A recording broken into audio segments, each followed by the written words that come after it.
Estamos de volta. Hoje, conversando com o excelente advogado criminalista, Dr. Mauro Otávio Nassif.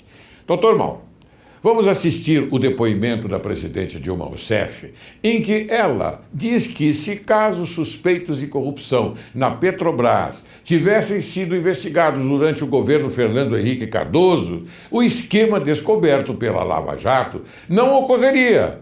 O que o doutor acha desse depoimento da presidente? Põe na tela. Se em 96, 97 tivessem investigado e tivessem, naquele momento, punido, nós não teríamos o caso desse funcionário da Petrobras que ficou durante mais de 10 anos, mais de 20, quase 20 anos, praticando atos de corrupção. A impunidade, isso eu disse durante toda a minha campanha, a impunidade, ela leva água para o moinho da corrupção. Então, hoje eu acho que um passo foi dado no Brasil. E é esse passo que nós temos de olhar e valorizar. Nós, atualmente, todos os órgãos não têm engavetador da República, não têm controle sobre a Polícia Federal, nós não nomeamos pessoas políticas para os cargos da Polícia Federal. E isso significa que junto com o Ministério Público e junto com a Justiça, todos os órgãos do Judiciário, está havendo no Brasil um processo de investigação como nunca foi feito antes.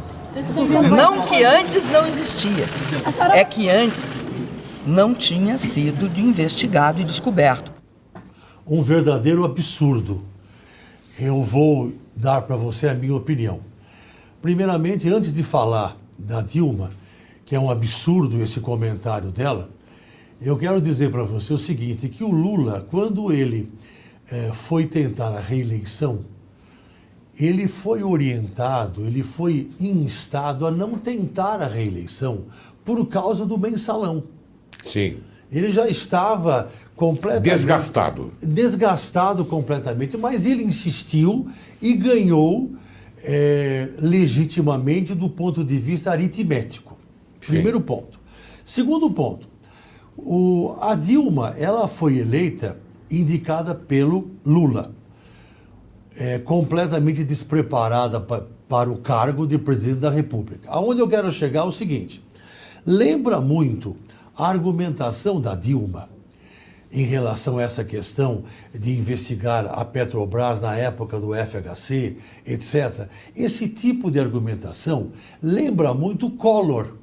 Sim. O Collor também estava indo por esse caminho, sim, até chegar no impeachment. Você se lembra que o Collor, sim, na televisão, com a gravata mal colocada de propósito, lembro, ele pedia, vamos ficar do lado do governo, saiam à rua de verde e amarelo, e todo mundo saiu de preto.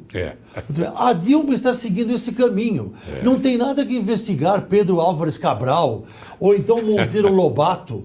O problema é que ela era, eu sou favorável do impeachment calmo, o impeachment jurídico, eu não sou Rottweiler, eu não sou Pitbull, eu sou um homem calmo, tranquilo, está na lei.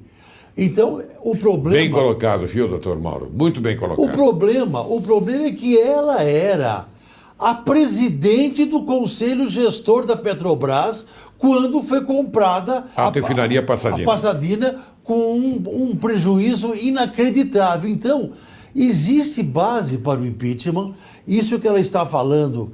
Vamos investigar o FHC. Aliás, o FHC já respondeu muito bem. Muito bem. Isso lembra muito, desculpe insistir, a argumentação do Collor. O Collor também, antes que o impeachment fosse levado à Câmara dos Deputados, o Collor também usava esse tipo de argumento absurdo, ridículo, patético, esdrúxulo. Então, aí houve o impeachment. E agora, o presidente da Câmara, o Eduardo Cunha, ele é um homem ponderado e ele pode receber, porque o artigo 14 da lei do impeachment. O artigo 14 da lei do impeachment, qualquer pessoa... Porque a denúncia que fala a lei do impeachment não é a denúncia ministerial. Não. É uma denúncia popular. Então, na minha opinião, a Dilma está com medo do impeachment. Não há necessidade de manifestação nenhuma. Há base para isto.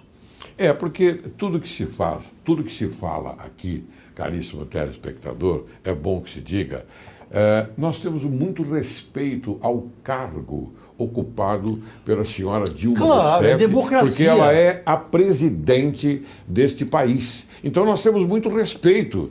Isto é muito bom que se diga. Laércio, você me dá uma parte? Pois não, claro. Laércio, nós que vivemos a época da ditadura militar, é muito bom que o Brasil viva hoje numa democracia. Claro. Nós vivemos numa democracia. O governo é horrível, o governo é péssimo, mas nós estamos melhor do que numa ditadura. Claro que estamos. Então, dentro da democracia, tem a lei do impeachment. A lei do impeachment pode dar entrada, o Eduardo Cunha que vai receber e vai processar e será julgado o impeachment ou não. Muito bem. Até o Bill Clinton sofreu impeachment. Claro. Doutor Mauro, tem um vídeo em que o ministro Gilmar Mendes fala sobre fraude nas eleições. Roda o VT. Eu não cometo nenhuma imprecisão ao lembrar aqui, estou lembrando de cabeça, mas eu fui agora à internet, uma declaração da candidata agora eleita presidente Dilma. Veja, e as palavras têm força, que diz que a gente faz o diabo quando dá eleição. A gente pode entender essa expressão de várias formas. Mas fazer o diabo tem uma carga figurativa muito grande. Será que fazer o diabo significa que a gente é capaz até de fraudar a eleição? Mas veja o que diz o ex-presidente, eleito 2 vezes. Eles não sabem de que somos capazes de fazer para garantir a reeleição. Será que as pessoas não podem imaginar que quem diz isso é capaz de dizer eu sou capaz de fraudar uma eleição? Então, doutor Mauro Otávio Nassif, como se pode avaliar um depoimento forte e, se possível, de ter acontecido, já que se encontram indícios de materialidade e autoria para o indiciamento? Eu discordo totalmente do Gilmar Mendes. Opa, vamos lá. Totalmente. O doutor Gilmar Mendes é muito inteligente, muito enfático, mas os argumentos que ele está falando sobre as eleições foram limpas. Legítimas. Foram legítimas. Se a Dilma, eu discordo, eu divirjo dele totalmente. Isso não é argumento para o futuro do Brasil, para o futuro do impeachment, para o futuro do que vai acontecer. Se a Dilma, ela no programa, no conteúdo programático da Dilma, se ela, como o Gilmar Mendes já suscitou, e outros também, se ela levantou no programa dela elementos, programas, ideias, e ela não está cumprindo, em parte ou totalmente, isso não é base do impeachment. Mas o que é isso? Seria um estelionato eleitoral? Uma mentira? Sim, seria uma inverdade. Uma inverdade. Seria o João Santana, que é o publicitário dela. Ela entrou em contato com o João Santana e resolveram tomar um caminho para fazer a campanha, para ganhar a eleição e dizendo para angariar votos. Isso não é base do impeachment. Isso não pode, numa democracia, a pior coisa do mundo, Laércio, é a ditadura. Sim, mas isso pode acontecer, doutor Mauro? Falar coisas que, afinal de contas, o povo está ansiando. Mas isso é um problema de credibilidade. Isso é um problema de confiabilidade no governo. O governo, por exemplo, que não eleja os deputados agora do PT, como não elegeu o presidente da Câmara. A Dilma queria que fosse do PT e foi o Eduardo Cunha. Do PMDB. Mas do PMDB. Isso que eu estou dizendo para você é que essa questão da eleição, essa proposta de eleição, essas ideias que não foram cumpridas ou que foram mal colocadas, isto não impugna o governo. Isso não é base do impeachment. Você não pode fazer... Não, eu concordo com você. Você não pode fazer o impeachment porque o conteúdo programático da eleição da Dilma, ela foi desvirtuada. Claro, esses não são os fundamentos do impeachment. O fundamento é a Petrobras. O fundamento é a delação premiada. O fundamento é que o Paulo Costa, o principal delator, quando ele foi demitido da Petrobras, entre aspas, ele não foi demitido, quando ele foi afastado, ele foi elogiado. Todos elogiaram. Mas então, dizem que ele não foi demitido. Ele é que ele então, pediu a demissão. Quando ele pediu a demissão, ele foi elogiado. Sim. Pelos membros da Petrobras. Então, eu discordo do Gilmar Mendes, porque essa questão das eleições é coisa do passado. Inclusive, o Aécio Neves, não sei se você soube, ele postulou a cassação da eleição da Dilma. Você soube disso? Eu soube sim. E o Superior Tribunal Eleitoral negou. Não claro. tem base para cassação nenhuma. Não, claro. Se ela falou uma coisa e não está cumprindo, isso é uma coisa que tira a credibilidade. Tira a credibilidade dela. Tira a confiabilidade. Mas não confiabilidade. Mas não como disse o Gilmar Mendes, que isto poderia ocasionar, digamos, a queda. A queda é a Petrobras. É o fundamento ela principal. Ela é responsável. É o fundamento principal. Pelo maior escândalo ocorrido no Brasil desde Pedro Álvares Cabral, desde Cristóvão Colombo. Compreendeu? Sim. Ela é responsável, porque ela era, diz ela, mas a passagem é tudo, é uma corrupção total. Esse agora, se ela teve um conteúdo programático e não está cumprindo, esse é outro problema, não é caso de impeachment. Bem, doutor Mauro, eu queria fazer uma pergunta bastante importante, que eu tenho a impressão que o telespectador está esperando por ela. Porque, afinal de contas, nós temos um judiciário forte. Não há dúvida nenhuma. O mensalão, né? Dos 3 poderes, nós temos um poder forte, que é o judiciário. O mensalão condenou José Dirceu. E agora, felizmente, nós temos um judiciário, como eu complemento, forte no tocante a processo que está sendo conduzido pelo brilhante juiz Sérgio Moro. Então eu pergunto a você, o que você acha do desempenho desse magnífico juiz Sérgio Moro? Eu já vou responder, não gosto do Sérgio Moro. Eu não gosto de ninguém. Eu já vou explicar por quê. Você não gosta de ninguém, doutor? Não, eu sou um homem sincero. Você quer que eu sou um homem sincero. Não gosto da condução do processo dele, eu já vou chegar lá. Mas o que eu quero contar para você, antes de falar do Sérgio Moro, é o seguinte, é que nesse programa aqui eu falei para você que o José Dirceu seria preso. Seria preso e condenado. E você até não concordou comigo na época. Você se lembra disso? Lembro, claro que eu lembro. Eu falei, o Carlos Aires Brito vai colocar o mensalão em julgamento. Quando o Lula interveio. Você se lembra que o Lula interveio junto com o Nelson Jobim e com o Gilmar Mendes para não colocar o mensalão? Muito bem. Então, eu já vou chegar no Sérgio Moro. O que eu quero dizer é o seguinte, o Brasil mudou, o Brasil cresceu.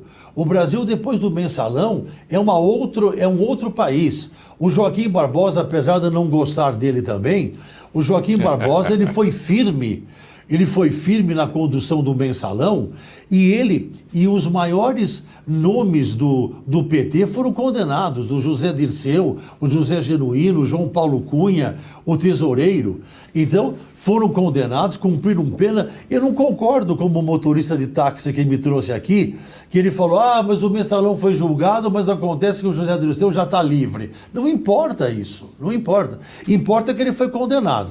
Mas então, antes que você fale do Sérgio Moro... Mensalão, mas antes que você fale do Sérgio Moro, eu quero tomar uma carona nessa sua reflexão e perguntar, como você é um excelente processualista, você acha que esta vantagem que estes condenados do mensalão estão tendo de prisão domiciliar, entre aspas... É válido. É válido para eles? Perfeitamente. O José Dirceu já cumpriu 8 meses de regime fechado. Mas eu continuo perguntando. É válido. Se é válido para esses que, naturalmente, tomaram a pior direção que existe para o país. Para o país. Você acha, então, que alguém que está preso lá em qualquer tipo de cadeia, hoje, que tem uma pena de 6 anos, não deveria também ficar preso em casa? Não deveria. Deveria. Cada caso é um caso. Acontece que a pena do José Dirceu, do João Paulo Cunha, são penas pequenas, não são penas de 12, 13, 15 anos. E por que há essa diferença entre a pena pequena dada a eles e a pena grande para o Marcos Valério? Então, veja bem, cada caso é um caso, cada imputação é uma imputação. Uma tem crime continuado, o outro não tem. Mas aonde eu quero chegar... Mas todos têm crime continuado. Não, mas veja bem, mas aí a dosimetria, Laércio, foi feita pelo tribunal pelo Supremo Tribunal Federal e Sim. transitou em julgado. O que eu quero dizer para você, antes do Sérgio Moro, é o seguinte: eu entendo que a justiça no Brasil mudou depois do mensalão. Não há dúvida. Eu entendo. Concordo, O José concordo. Dirceu, ele era para ser o presidente do Brasil. O José Dirceu seria indicado pelo Lula no lugar da Dilma. Ele seria o seu presidente hoje. José Dirceu, hoje, seria reeleito. Então, o mensalão, o Celso de Mello falou tudo sobre o mensalão. Falou quem era o PT, o que o PT pretendia no mensalão. O decano falou muito bem. Então, eu entendo que a justiça do Brasil mudou. O meu motorista de táxi hoje disse: não mudou nada, o José Dirceu está livre. Não é verdade. Ele foi processado. Cumpriu uma pena. Foi processado, foi humilhado. Ele cumpriu uma pena. Ele foi humilhado, ele foi jogado no cárcere. Muito bem, muito bem. Então, a justiça do Brasil mudou.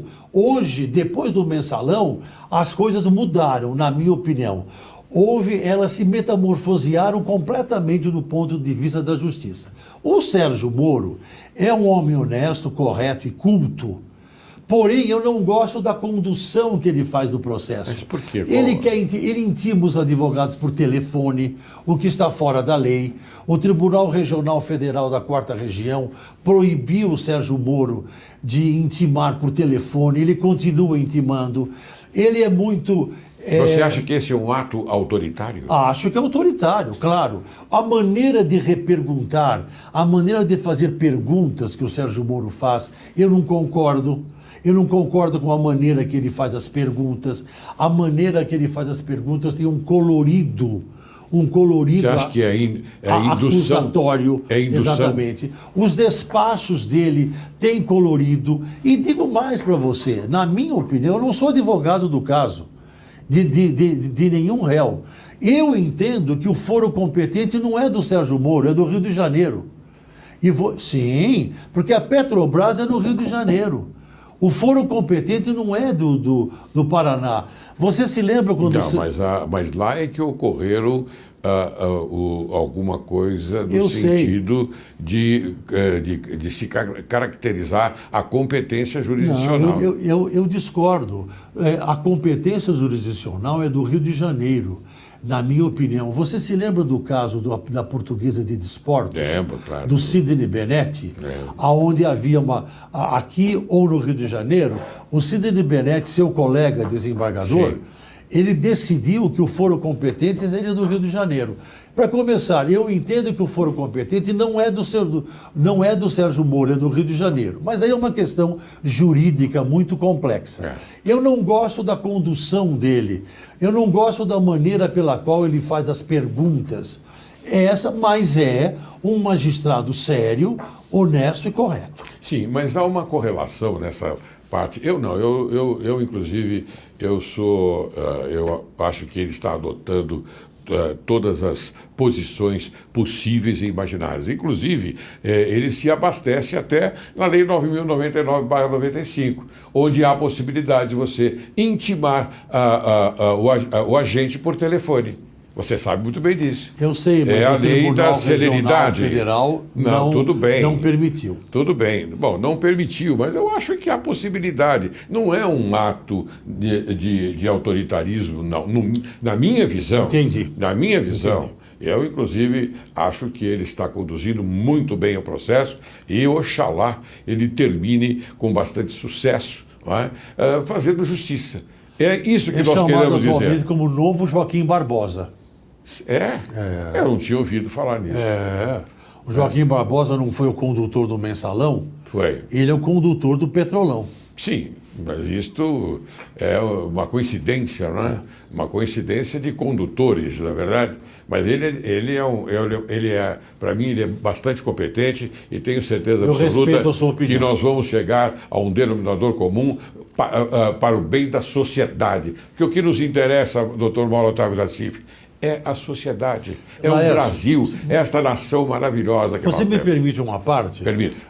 Aliás, a palavra é toda sua. Nessa defesa da sociedade que você está falando, que todos nós, todos os cidadãos brasileiros estão a favor de um Brasil melhor, O impeachment é um Brasil melhor. Claro que é.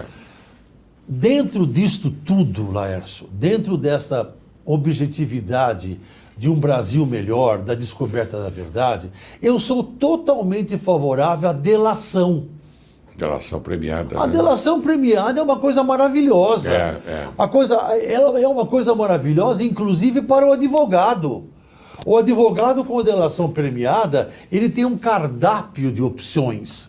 Ele opta por uma opção ou por outra.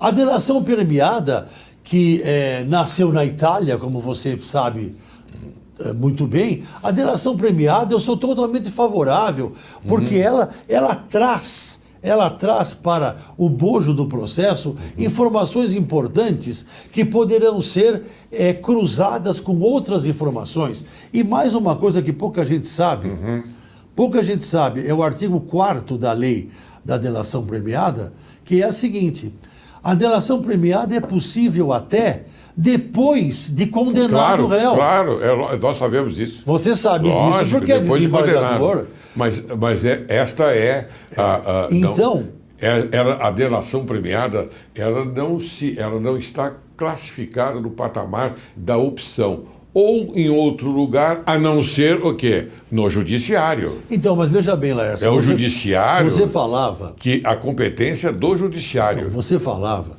que todos nós queremos um Brasil melhor. Óbvio. A delação premiada é um caminho para um Brasil melhor. Sim. Como foi um caminho para uma Itália melhor. Sim. Não foi? Sim. Então, quer dizer, eu vejo muitos colegas meus, inclusive o José Carlos Dias, eu discordo. Ele sempre diz, não é delação premiada, é traição premiada. Eu não concordo. Não é traição.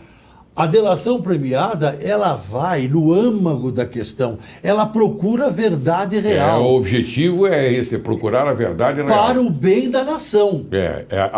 Para o bem do povo. É destruir a versão originária, não é? Para se buscar a verdade real. Exatamente. A delação premiada é uma arma maravilhosa, inclusive, repito, para o próprio defensor. O defensor ele tem um cardápio de opções. Então, vamos fazer um Brasil melhor, vamos melhorar. Depois do mensalão tudo melhorou. Eu sou otimista, sou a favor do impeachment. Mas não vou participar dessa passeata do dia 15 de março. Não, eu acho que você tem razão. Porque não há necessidade, está na lei. Está na lei. Agora, o que eu digo é o seguinte: nós temos sempre que ter, a delação premiada faz parte disso. Nós sempre temos que ter em mente o seguinte: o poder emana do povo. Claro. Óbvio. Em seu nome é exercido. Pronto, final. A delação premiada procura a verdade para dar ao povo a opção de escolher. Hoje em dia, Laércio, para encerrar a minha participação, hoje em dia você conversa no táxi, conversa na padaria. Hoje em dia, as pessoas não estão mais acreditando no PT. É verdade. Acreditavam, agora não. As pessoas estão preocupadas, estão com a pulga atrás da orelha. O povo merece respeito. É verdade. Muito bem, doutor Mauro Otávio Nassif, eu fiquei muito lisonjeado em tê-lo aqui no programa Direito e Justiça em Foco. Você sabe que eu o admiro profundamente, você sabe que eu tenho por você um respeito muito grande, não só pela sua pessoa, pela sua dignidade, não é? Porque você é um advogado correto, mas também pelo seu saber jurídico. E isso é muito importante, você demonstrou aqui nesse programa. Eu acho que as suas considerações finais devem ser colocadas para que o povo, a sociedade também tenha mais alguma palavra sobre aquilo que você quer dizer. Laércio, as minhas considerações finais vão ficar em 59 segundos. Posso marcar? Primeiramente, pode marcar. Primeiramente, muito obrigado pela oportunidade. Você é um desembargador criminal respeitado no Brasil inteiro e estar aqui para mim é um privilégio. Muito obrigado. Eu quero terminar nesses 30 segundos finais dizendo o seguinte: o impeachment da Dilma não é nada de absurdo, não é nada de Rottweiler, não é nada de pitbull, não é nada de explosivo. É uma coisa que está na lei. Natural. Natural. Vamos cumprir a lei e vamos chegar a uma conclusão. Eu quero agradecer muito a você por ter vindo aqui no programa Direito e Justiça em Foco e ter se pronunciado da forma brilhante como fez. Obrigado. Muito obrigado, doutor Mauro. Muito obrigado, digo eu.